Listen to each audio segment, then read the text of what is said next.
At 11:38 on the hottest Thursday night of July, my neighbor asked me to stay in her apartment until the lights came back. At 11:41, I was sitting on her kitchen floor sharing melting ice cream straight from the carton, trying very hard not to notice the way candlelight made her smile look dangerous. And at 11:44, when the whole building suddenly flashed bright again, she was standing in the hallway wearing my white dress shirt, bare-legged, her hair loose around her shoulders, staring at me like the power hadn't been the only thing that had just come back on. That was the moment I knew my quiet little rule about not getting involved with neighbors was dead. My name is Luke Mercer. I was 26 then, working as an assistant project manager for a construction company in Raleigh, which sounds more impressive than it was. Mostly I spent my days arguing with suppliers, apologizing to clients, and pretending I understood why a sink arriving 3 weeks late was somehow my personal failure. I lived alone in apartment 3B in a brick building with thin walls, bad plumbing, and a courtyard where everyone acted friendly until someone left laundry in the dryer too long. I liked it that way. Simple, predictable, no drama. 2 years earlier, I'd made the mistake of dating someone from my office. When it ended, every Monday meeting felt like a hostage negotiation. After that, I made rules: no coworkers, no women who lived in my building, no getting attached to anyone I had to see while carrying trash bags. Then Sabrina Cole moved into 3C. She was 25, a freelance illustrator with dark curls, sharp eyes, and a laugh that always sounded like she was trying not to give it away too easily. The first time I met her, she was dragging a stubborn bookshelf down the hallway by herself while wearing denim shorts, a black tank top, and the kind of determined expression that made it clear she'd rather die under furniture than ask for help. I stepped out of my apartment with a toolbox in my hand. "You know," I said, "most people use two people for that." She glanced at me, then at the bookshelf. "Most people lack vision. Your vision is leaving scratch marks on the floor. Then the floor should toughen up."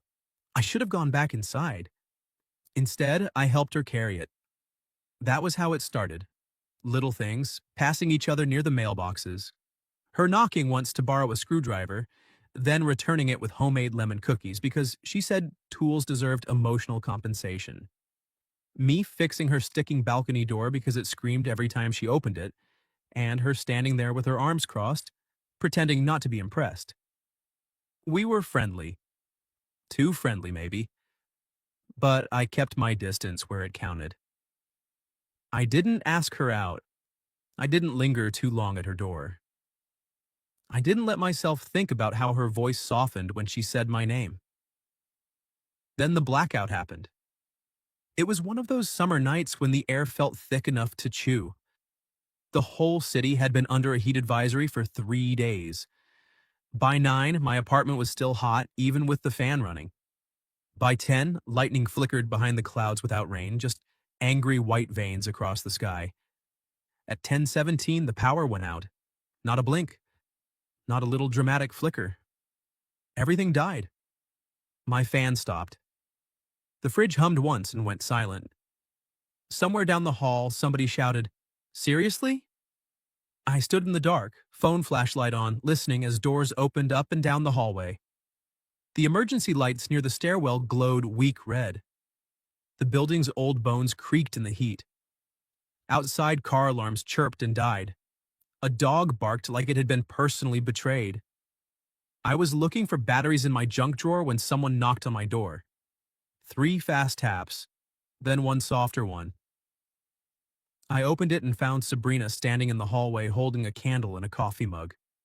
She had changed from whatever she'd worn during the day into a soft blue sundress, the kind with thin straps and little white flowers.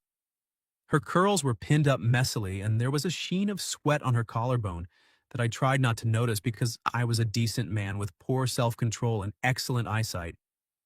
"Hey," she said, "hey. My apartment is hotter than actual soup." "That's a measurement now?" "It is when you're suffering." I leaned against the doorframe. "You came to report soup. Conditions?" No." She looked past me into my apartment. "Do you have a battery fan?" "I have two." Her eyes narrowed. "Of course you do." I work around job sites. Preparedness is 90% of survival. And the other 10? Looking confident while panicking. That got the laugh out of her, a real one, quick and bright. Then her smile faded a little. Can I sit with you for a minute? She asked. Something in her voice shifted the whole night.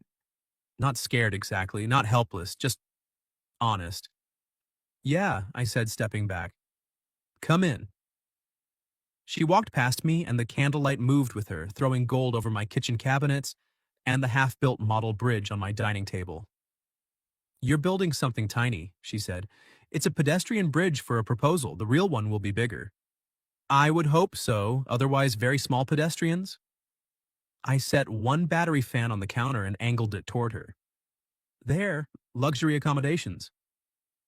She stood in front of it and closed her eyes. I take back every sarcastic thing I've ever said about you. You once called me a handsome clipboard with anxiety. Her eyes opened. I froze. She froze. Because I had not meant to admit I remembered that. The corner of her mouth lifted slowly. You remembered the handsome part. I remembered the insult. Convenient. The air between us changed, not because of the blackout, not because of the heat, because for the first time neither of us pretended the flirting was accidental.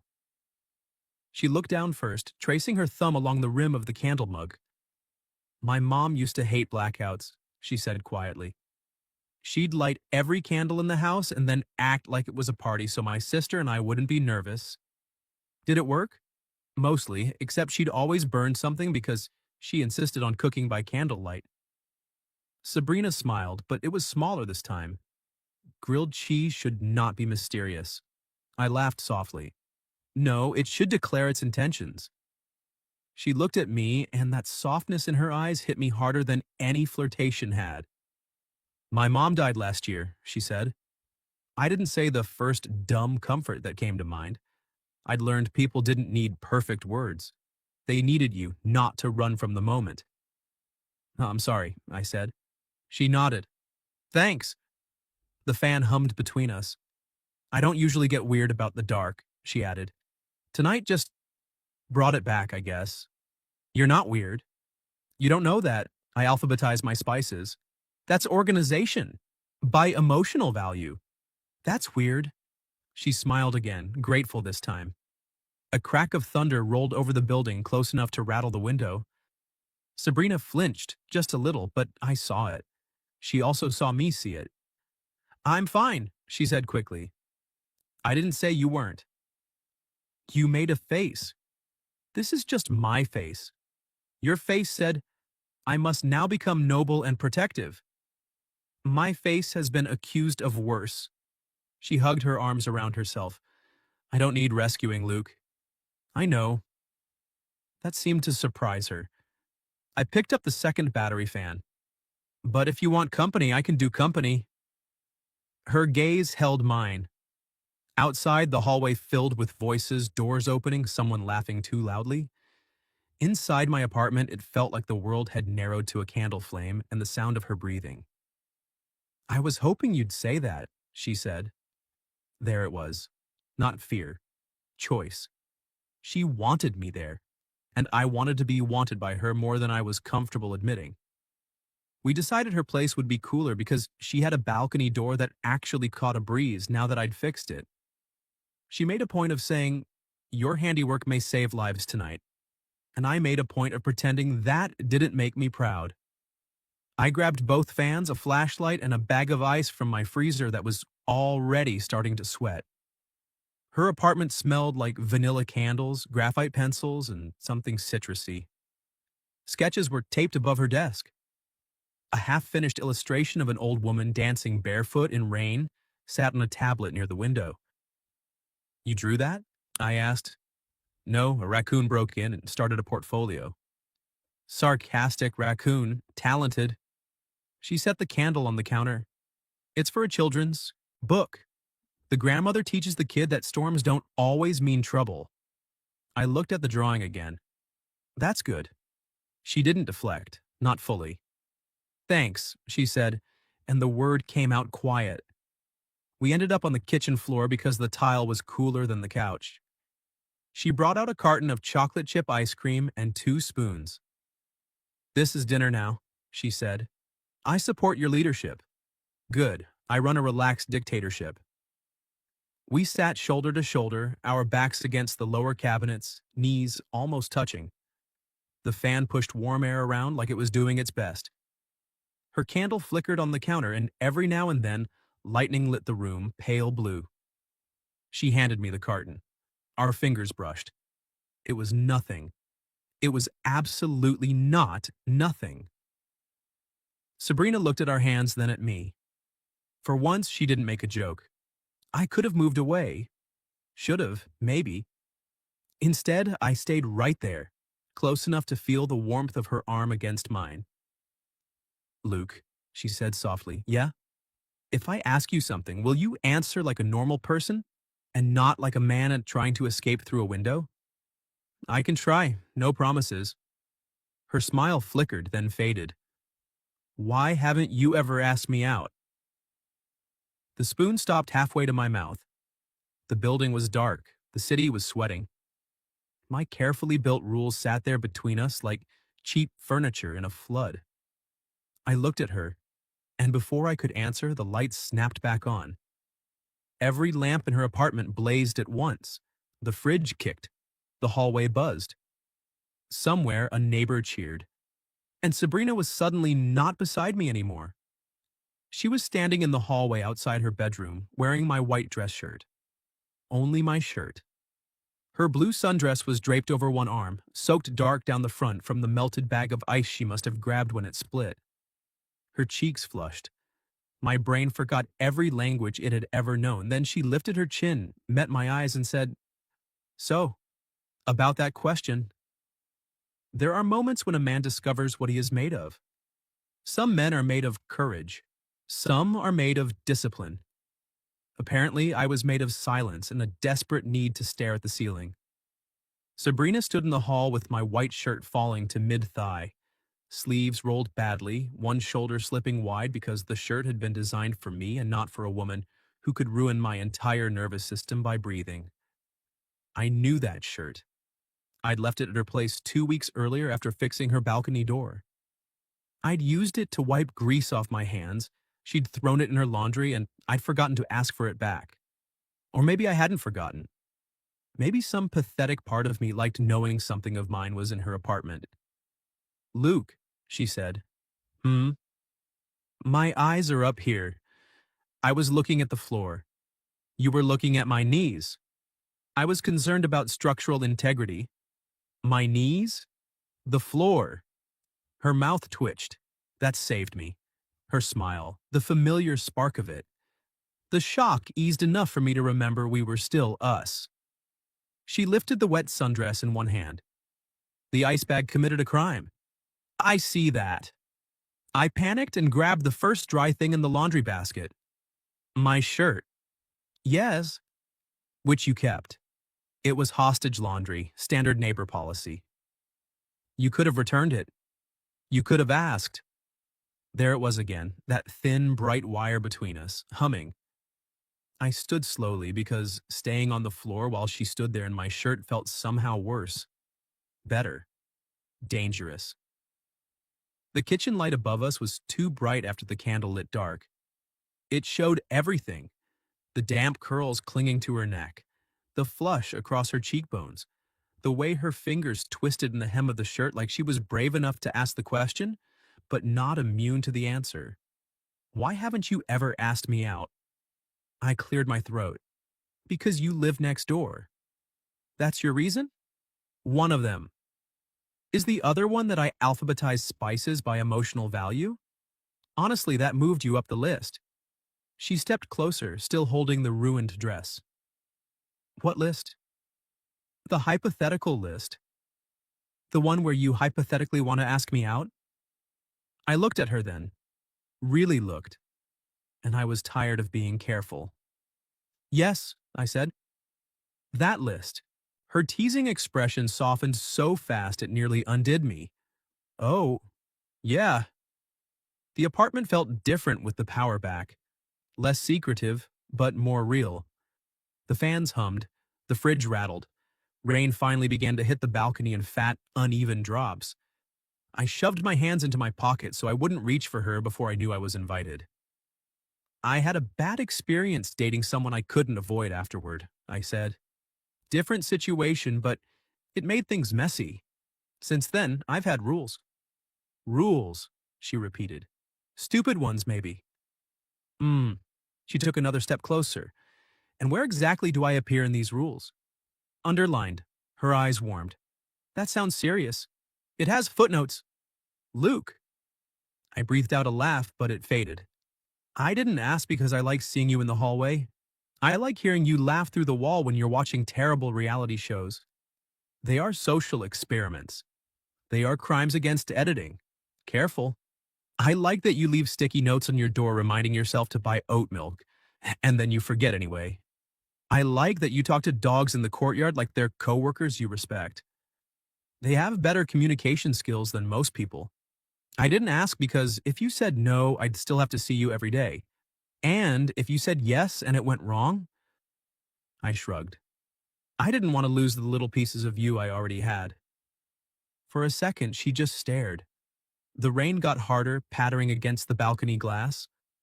Then Sabrina set the wet dress over the back of a chair and walked right up to me. She was close enough that I could smell vanilla candle smoke and cold chocolate from the ice cream. You idiot, she whispered. I blinked. That wasn't the response I prepared for. You thought the choice was ask me and lose me, or never ask and keep me. It sounded more logical in my head. It sounds lonely. That landed, because it was. Her fingers touched my wrist, lightly, not trapping me, asking me, I don't want to be a little piece, Luke. My pulse hit once, hard. What do you want to be? Her gaze dropped to my mouth, then came back up. Asked. Every rule I had left fell over. Sabrina, I said, will you go out with me? She smiled, and it was not sharp this time. It was pleased, almost shy. Yes. The word moved through me like summer rain. Then, because she was Sabrina, she added, though technically I asked you to ask me, so I expect effort on the actual date. I can do effort. Good. I'm high maintenance emotionally, not financially. I'll budget accordingly. She laughed, and I reached up before I could overthink it, brushing a damp curl away from her cheek. She went still, not tense, waiting. My hand lingered near her jaw. Is this okay? Her answer was to rise onto her toes and kiss me. Soft at first. A question. Then my hand slid to the side of her neck and her fingers curled in my t-shirt, and the question became an answer we'd both been avoiding for weeks. She tasted like chocolate, nerves, and something sweet that was just her. The kiss deepened slowly, not rushed, not careless. Like we were both aware a line had been crossed and neither of us wanted to step back. When we broke apart, her forehead rested against my chin. That was overdue, she murmured. Wildly. I had theories. About my kissing? About your restraint. She tilted her head back. Your kissing is better than your restraint. That's going on my business cards.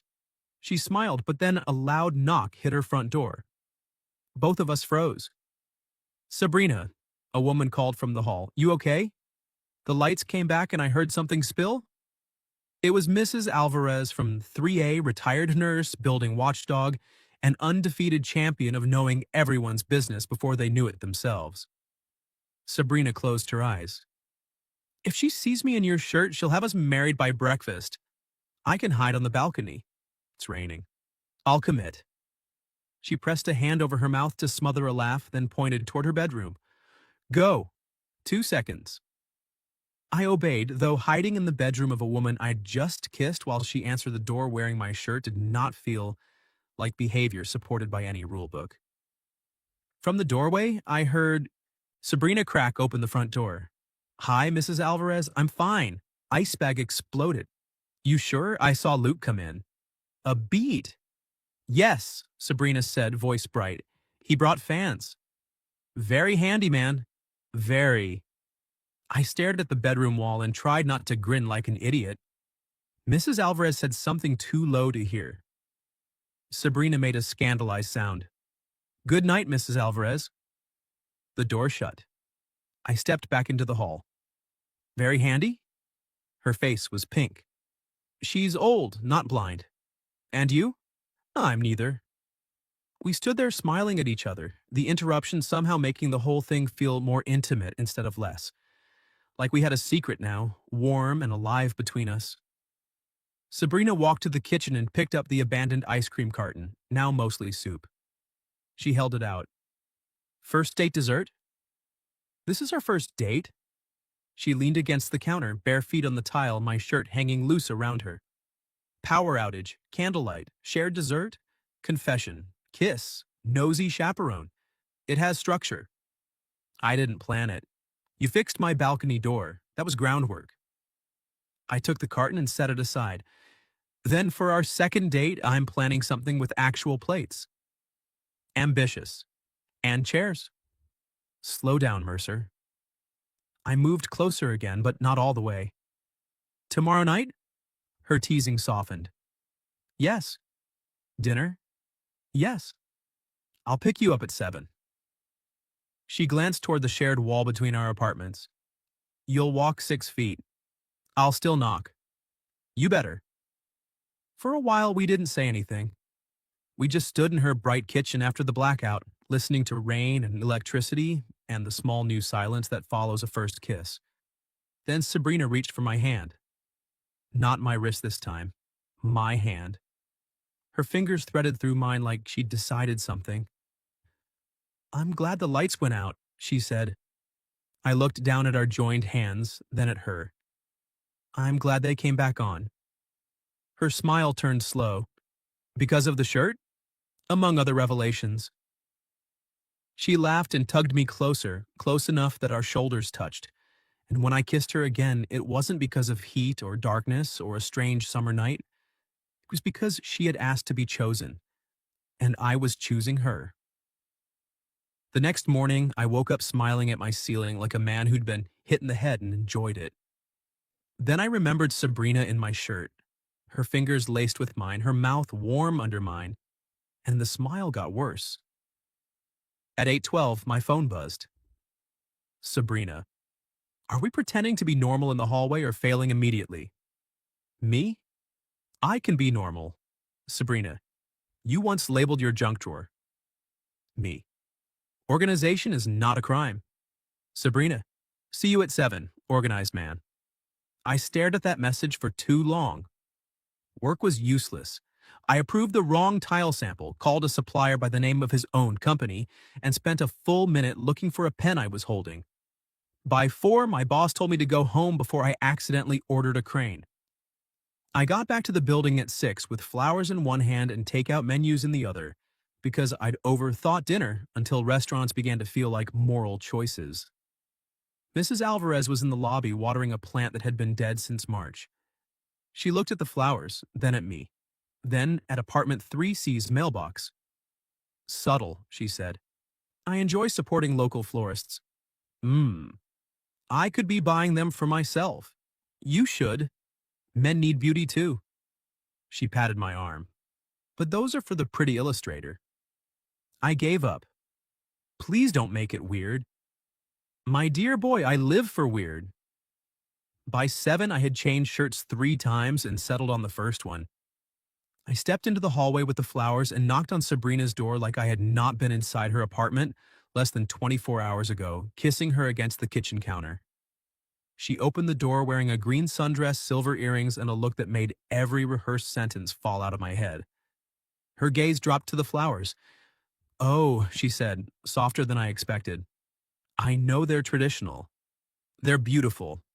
I considered bringing a battery fan, but that felt too soon. She laughed and took the bouquet. Come in while I put these in water. Her apartment looked different in daylight. Or maybe I did. The sketches on her walls seemed more intimate now, pieces of her mind pinned up where I could see them. On her desk was the illustration of the grandmother in the rain, more finished than before. You worked on it today? I asked. A little. She trimmed the stems at the sink. I was distracted. By what? She shot me a look. A very complicated shirt situation. I heard those can be serious. Symptoms include poor judgment, hallway kissing, and agreeing to dates with men who own multiple flashlights. Terminal? Depends on dinner. I held up the menus. I panicked. Sabrina turned from the sink. Luke, what? You planned a date by committee with yourself. I had options. You brought 4 menus. 5, one is folded. She set the flowers in a glass pitcher and came over, taking the menus from my hand. Her fingers brushed mine, and just like the night before, the smallest contact changed the room. She looked at me through her lashes. Do you trust me? That question has historically led to property damage. Answer. Yes. Her smile tilted. Good. We're having a balcony picnic. With what food? She opened her refrigerator and pulled out a container. Pasta salad. That's it? And peaches and crackers and wine I bought because the label had a fox on it. You've been preparing for this? Her confidence faltered for half a second. I hoped, she said. That one word rearranged me, not flirted, not guessed, hoped. I crossed the kitchen slowly. How long? She busied herself with plates. Since the bookshelf. The first day? You were very serious about floor damage. Sabrina. She glanced up. I took the plates from her hands and set them down. How long? Her cheeks colored. Since you came back 20 minutes later with those little felt pads for the bottom of the shelf. You didn't say anything dramatic. You just stuck them on and said, now your vision has boundaries. I remembered that. I remembered wanting to stay and ask about every drawing on her wall. I thought you were cute, she admitted. Then annoying. Then cute again. That's a journey. It had range. I stepped closer. I noticed you that day too. Because I was destroying common property? Because you were determined. And funny. And you looked at me like you already knew I was going to help. You did help. I wanted to. The air warmed between us in a way that had nothing to do with July. She lifted her hand and touched the center of my chest with one finger. Then maybe stop acting surprised that I wanted you back. I caught her hand and kissed her knuckles. Her breath caught. It was such a small sound, but it made me feel powerful and careful at the same time. Balcony picnic, I said, because if I kissed her then, dinner would become theoretical. Right, she whispered. Food, civilized behavior. We ate outside as the evening cooled. Her balcony overlooked the courtyard where the magnolia tree still dripped from last night's rain. Someone below grilled onions. A radio played an old love song from an open window. Sabrina sat cross-legged on a blanket, shoes kicked off, her plate balanced on one knee. I sat beside her close enough that our shoulders bumped whenever one of us reached for the crackers. It was simple. It was perfect. She told me about the children's book, how the author was nervous and brilliant and sent emails at 2 in the morning.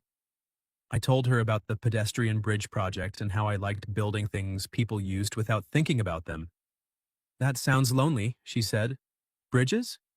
Being proud in private. I looked at her. She had a talent for finding the bruise under the joke. Maybe, I said, but there's comfort in making something that holds. Her expression softened. That makes sense for you. Yeah? You're a holding person? I didn't know what to do with that.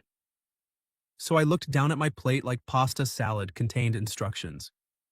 Sabrina nudged my knee with hers. That was a compliment, Mercer. I'm processing. Do you need a labeled drawer for feelings? Several.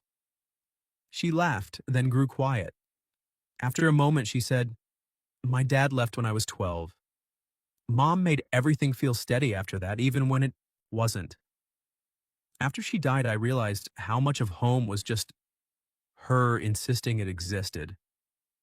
I set my plate down. Sabrina stared out over the courtyard. Moving here was supposed to be a fresh start. New city, new work, new neighbors I would not develop inconvenient feelings for. I ruined your plan. You and your felt pads. I smiled, but my chest ached. She looked at me then. I don't need someone to fix my life. I need someone who wants to stand in it with me, even when it's messy. I want that, I said.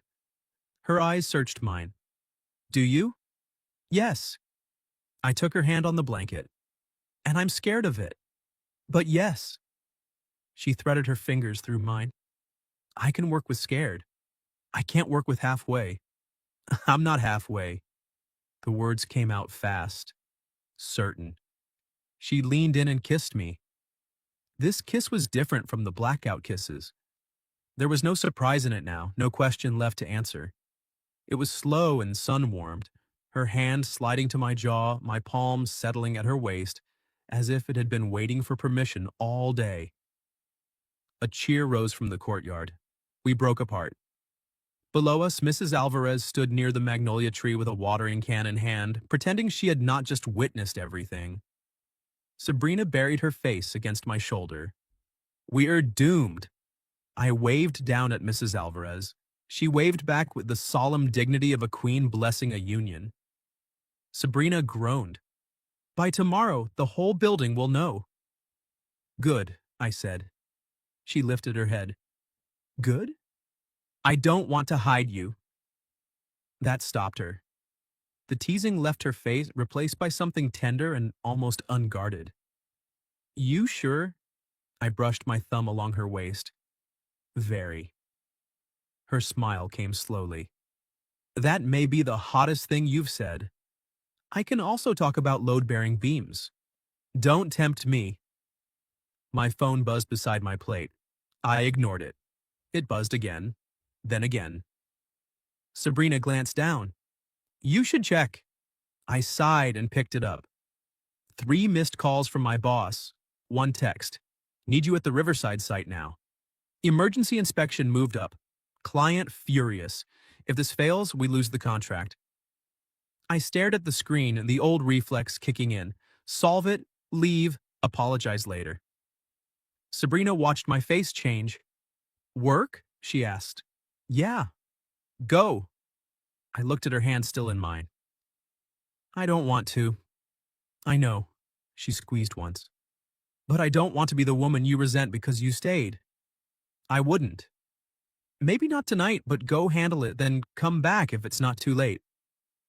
That sounded reasonable. It also sounded like a test neither of us had meant to create. I leaned in and kissed her again, brief but deliberate. I'm coming back. Her eyes held mine. I'll leave the balcony light on. As I left her apartment, I felt the shape of the night changing behind me. Not ending, just waiting to see if I meant what I'd said. I made it to the Riverside site in 17 minutes, which was impressive considering I spent 12 of them thinking about turning around. The project was a boutique hotel renovation near the river, all exposed brick, steel beams, and clients who used words like artisan when they meant expensive. By the time I arrived, my boss Victor was pacing near the entrance with his phone pressed to his ear and murder in his eyes. There you are, he said, like I'd been vacationing in Greece instead of leaving the best first date of my life. What happened? Inspector moved the walkthrough to tomorrow morning. Client wants everything documented tonight. Fire separation, stairwell corrections, railing measurements, the works. I looked at the dark building. Tonight. Unless you've got something better to do. I thought of Sabrina on her balcony, the soft glow on her face when I said I didn't want to hide her. Yes, I said. Victor blinked. What? I rubbed a hand over my mouth. Nothing. Give me the list. For the next 3 hours, I measured, photographed, logged, and argued. Sweat glued my shirt to my back. Mosquitoes treated me like a buffet. A subcontractor swore he'd installed fire-rated caulk where he absolutely had not installed fire-rated caulk. Normally, this was where I disappeared into work completely. That night, I kept seeing Sabrina's hand in mine. At 10:06, she texted, Sabrina, balcony lights still on. No, pressure. Just romantic wattage. I laughed in the stairwell like an idiot. Me. Still at sight. I'm sorry. Sabrina, don't be sorry. Be accurate. Are you eating? Me. I had half a protein bar from my glove box. Sabrina, that is not food. That is a dare. Me. It had almonds. Sabrina, come back alive. I have crackers and emotional judgment. I stared at the screen, smiling so hard my face hurt. Then Victor called my name and the night swallowed me again. By 11:30, the documents were uploaded, the missing cock had been photographed in damning detail, and Victor was thanking me in the emotionally constipated way men in construction often did. Good work, he said. Saved us. I nodded, already walking toward my truck. Mercer. I stopped. Victor studied me. You were distracted tonight. I still got it done. You did, but distracted is new for you. I didn't answer. He smirked faintly. Who is she? I should have dodged. Made a joke. Kept Sabrina tucked safely out of my professional life, away from anyone else's commentary, and instead I said, someone I'm going back to. Victor's smirk softened into something almost human. Then go. I drove home with the windows down, letting hot night air batter some sense into me. It was close to midnight when I parked. The building was quiet, most windows dark, except 3C. Her balcony light glowed warm against the brick. She had meant it. I stood in the courtyard for a second, looking up at that light, feeling something inside me shift from wanting to be chosen to wanting to be worthy of it. When I reached the third floor, her door opened before I knocked. Sabrina stood there in soft shorts and an oversized gray t-shirt, curls piled on top of her head, face bare and sleepy. She was the prettiest thing I had ever been late for. You came back, she said. I said I would. I know, She shrugged, and the movement was small enough to hurt. People say things. I stepped closer, but didn't touch her yet. I'm not people. Her mouth trembled like she wanted to smile and couldn't quite manage it. No, she said. You're a handsome clipboard with anxiety. That did it. I laughed, and she laughed too, and then she reached for me with both hands, pulling me inside by my shirt. Her apartment was dim except for one lamp in the balcony light. The remains of our picnic had been cleared away, but 2 plates sat on the coffee table with crackers, sliced peaches, and a little square of cheese on each. You made me a plate? I asked. I made you a judgment platter. It's beautiful. It's nutritionally questionable. I caught her hand before she could step away. Thank you. She looked down at our joined fingers. You're welcome. Something quiet settled over us. Not awkward, not charged exactly. Real. I hated leaving, I said. I hated watching you leave. My chest tightened. I'm sorry. I don't want you sorry. She lifted her eyes. I want you honest. Okay. She took a breath. When you got that text, I saw you disappear for a second. Like the date was suddenly a mistake you had to fix by working harder. I flinched because she was right. Sabrina didn't soften it. I can handle your job being demanding. I can handle late nights. But I can't fall for someone who only shows up when nothing else needs him. Fall for. The words landed between us, bright and terrifying. You're falling for me? I asked quietly. Her cheeks colored. That was not the main point. It became a point. Luke, I'm here, I said. And I don't mean physically, I mean, I hear you. Her guarded expression eased a fraction. I held her hand with both of mine. I've spent a long time being useful because useful felt safer than being wanted. If someone needed me, I knew what to do. If someone wanted me, I shook my head. That's harder. There's no checklist. Sabrina's thumb moved over my knuckles. I don't need perfect, she said. I know. Do you? I looked at her then, at this woman who challenged me while feeding me crackers at midnight, who could tease and reach and tell the truth without making it cruel. I'm learning, I said, but I want to learn with you. Her eyes shone. I took a breath. And yes, I'm falling for you too. The apartment went very still. Then Sabrina stepped into me and wrapped her arms around my waist. I held her carefully at first, then tighter when she pressed her face into my chest. Her body softened against mine, warm and solid and trusting. I rested my cheek on top of her hair and closed my eyes. There was no blackout now, no candlelight excuse, no accidental shirt. Just us choosing the next inch. I was mad at you for 30 minutes, she mumbled into my shirt. Only 30? Then I got worried you were eating glove box food. I was. She pulled back and glared. Luke. It had almonds. That defense already failed by text. I smiled. She tried not to. Failed. I bent and kissed her, slow and grateful. She answered immediately, her hands sliding up my back, her mouth warm and sweet from peaches. The kiss deepened, then gentled, then became the kind of kiss that felt less like hunger and more like coming home to a place you hadn't known you missed. When we parted, she touched my face. Stay a while? Yes. Not because I'm sad. Not because the lights are out. I know. Because I want you here. I kissed her palm. Then I'm staying because I want to be here. We sat on her couch with the judgment platter between us, knees tangled under a throw blanket, even though the apartment was still warm. She made me eat every cracker.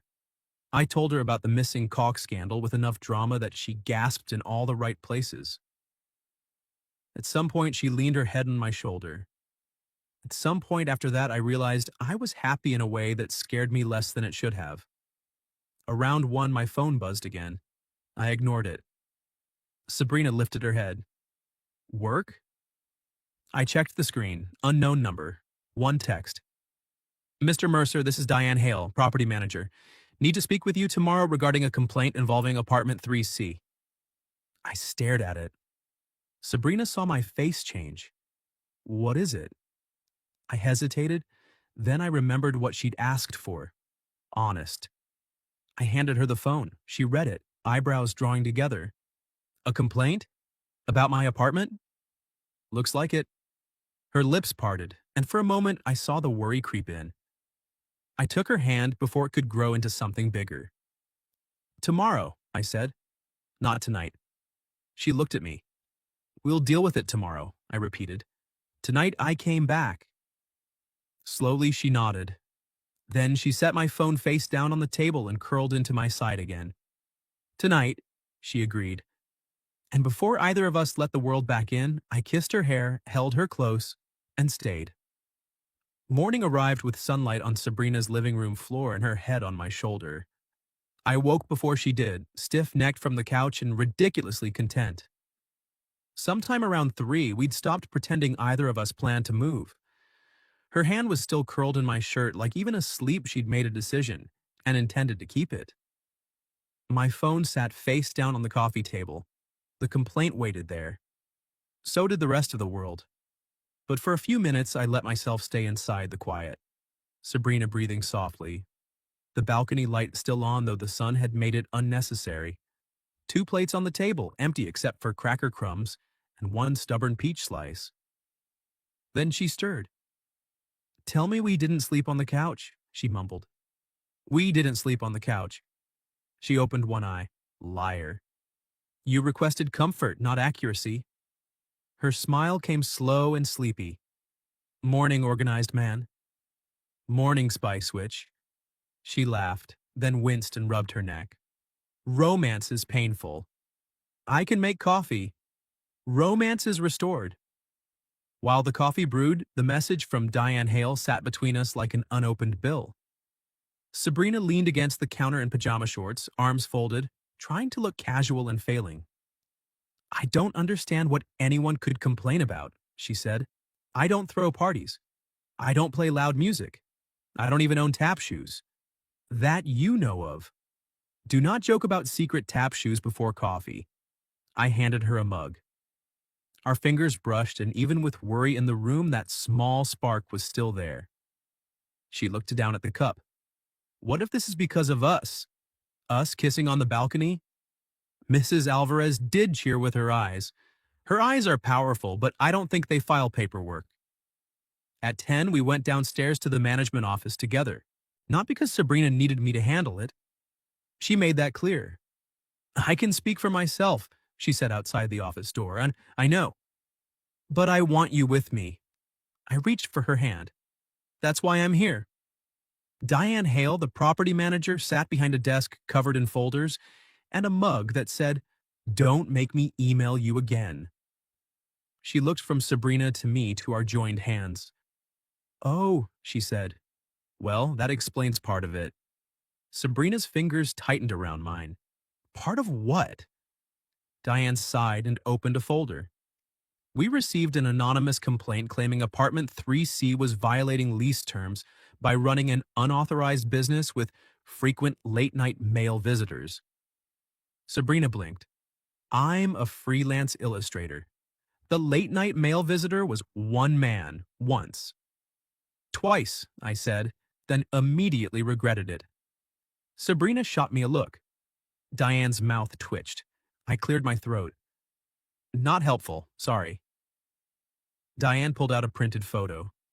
It showed Sabrina's balcony from the courtyard, her sketches visible through the glass door, and in the corner, me leaning in to kiss her. Sabrina went crimson. I stared. That's invasive.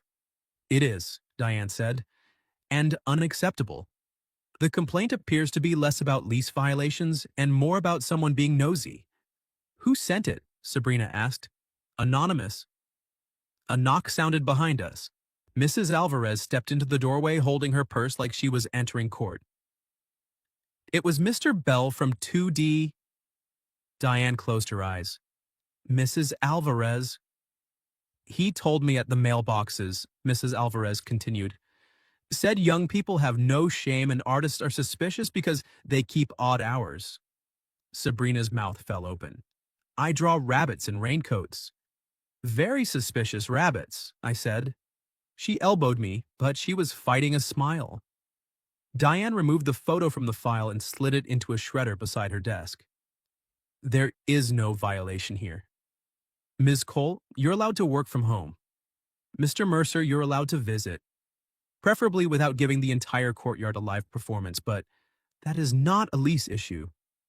Mrs. Alvarez sniffed. It was tasteful. Thank you, Sabrina said weakly. I squeezed her hand. The complaint should have ruined the morning. It should have made everything awkward, made us retreat into caution and hallway distance. Instead, as we walked back upstairs, Sabrina stopped on the landing between the second and third floors. You know what's strange? She said. What? Yesterday, I would have been embarrassed enough to hide for a week. And now? She looked at our hands. Now I'm mostly annoyed he got my bad side in the photo. You don't have a bad side. That was smooth. It was true. She stepped closer on the stair, putting us nearly eye to eye. You didn't let go of my hand in there. I didn't want to. In front of Diane and Mrs. Alvarez, and the ghost of Mr. Bell's judgment. Especially him. Her gaze softened. That mattered to me. I brushed my thumb over her knuckles. You matter to me. The stairwell was hot and smelled faintly of paint and old carpet, but when she kissed me there, with sunlight cutting through the narrow window behind her, it felt better than any perfect place could have. Because it was ours. Messy. Public enough to be brave. Private enough to be tender. When we reached the third floor, she paused between our doors. So, she said, are we still pretending to be normal neighbors? I looked at 3B, then 3C. 6 feet of hallway. 2 doors. One rule I no longer needed. No. Her smile spread. Good answer. A year after that blackout, Sabrina's balcony looked completely different. There were herbs in blue pots along the railing, though she insisted the basil was emotionally unreliable. A string of warm lights hung overhead. My old white dress shirt had somehow become a painting smock, permanently marked with tiny streaks of blue and gold. We didn't live together yet, but we'd stopped pretending our apartments were separate countries. Her mugs were in my cabinet. My spare charger lived by her couch. Every Friday, we had dinner on the balcony, even if dinner was takeout eaten from containers because both of us had worked too late. By then, the children's book was published. On the dedication page, Sabrina had written, "For my mother, who taught me storms can become stories, and for Els, who stayed." I read it in the bookstore aisle and had to pretend I was deeply interested in a display of bookmarks until I could speak again. That night, we celebrated with a balcony picnic like our first date. Pasta salad, peaches, crackers, and wine with a fox on the label. Sabrina wore my shirt over a black tank top, sleeves rolled badly as ever. "You know," I said, "that shirt used to be mine." She held up her glass. "Love is theft." "Pretty sure that's not the saying. It is in this apartment." I reached across the blanket and took her hand. The city hummed below us. Somewhere, Mrs. Alvarez laughed in the courtyard. The lights flickered once during a distant roll of thunder, and Sabrina looked at me. Neither of us moved. Neither of us was afraid. Then the power went out. The courtyard below disappeared into darkness. A few neighbors groaned. Someone shouted, "Not again!" Sabrina's face glowed faintly in the battery lantern I had placed by the door because preparedness was still 90% of survival. She looked at the lantern, then at me. "Of course you have that ready." "I'm a holding person." Her expression changed at that, softened, opened. "Yes," she said. "You are." She crawled across the blanket and settled into my lap like it was the most natural place in the world. I wrapped my arms around her and she leaned her forehead against mine. The blackout that had started us had returned, but everything was different now. That first night, she'd asked me to stay because the dark had brought back grief. Now she stayed because we had built something bright enough to carry with us. When the lights came back a few minutes later, she was still in my shirt, still smiling, still mine, in the only way that mattered. Because every day she chose me back. And I kissed her under the restored glow of the balcony lights, grateful for the heat, the storm, the ruined dress, the nosy neighbors, and every broken rule that had led me to her. What would you have done if your neighbor asked you to stay during a blackout? And when the lights came back, she was standing there in your shirt? Have you ever experienced something similar, where one unexpected night changed everything? Tell your story in the comments. And for those who'd like to be a little closer to us, we've opened memberships, where you'll get shorter exclusive stories every week with no ads. If you like this one, leave a like, subscribe, and I'll see you in the next video.